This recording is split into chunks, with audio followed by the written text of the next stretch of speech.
Something surrounds you, bombards you, some of which you can't see, touch, or even feel. Every day, everywhere you go. It is odorless and tasteless, yet you use it and depend on it every hour of every day. Without it, the world you know could not exist. What is it? Electromagnetic radiation. These waves spread across a spectrum from very short gamma rays to X-rays, ultraviolet rays, visible light waves, even longer infrared waves, microwaves, to radio waves which can measure longer than a mountain range. This spectrum is the foundation of the information age and of our modern world. Your radio, remote control, text message, television, microwave oven, even a doctor's X-ray, all depend on waves within the electromagnetic spectrum. Electromagnetic waves, or EM waves, are similar to ocean waves in that both are energy waves. They transmit energy. EM waves are produced by the vibration of charged particles and have electrical and magnetic properties. But unlike ocean waves that require water, EM waves travel through the vacuum of space at the constant speed of light.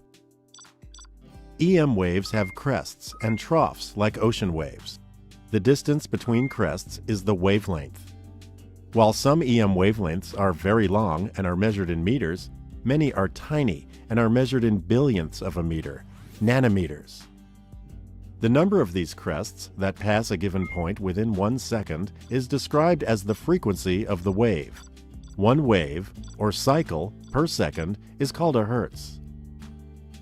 Long EM waves, such as radio waves, have the lowest frequency and carry less energy. Adding energy increases the frequency of the wave and makes the wavelength shorter. Gamma rays are the shortest, highest energy waves in the spectrum. So, as you sit watching TV, not only are there visible light waves from the TV striking your eyes, but also radio waves transmitting from a nearby station, and microwaves carrying cell phone calls and text messages, and waves from your neighbor's Wi-Fi, and GPS units in the cars driving by. There is a chaos of waves from all across the spectrum passing through your room right now. With all these waves around you, how can you possibly watch your TV show?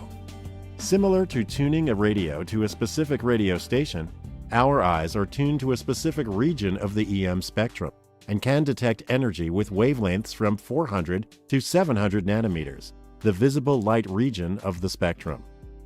Objects appear to have color because EM waves interact with their molecules. Some wavelengths in the visible spectrum are reflected, and other wavelengths are absorbed. This leaf looks green because EM waves interact with the chlorophyll molecules. Waves between 492 and 577 nanometers in length are reflected, and our eye interprets this as the leaf being green. Our eyes see the leaf as green, but cannot tell us anything about how the leaf reflects ultraviolet, microwave, or infrared waves.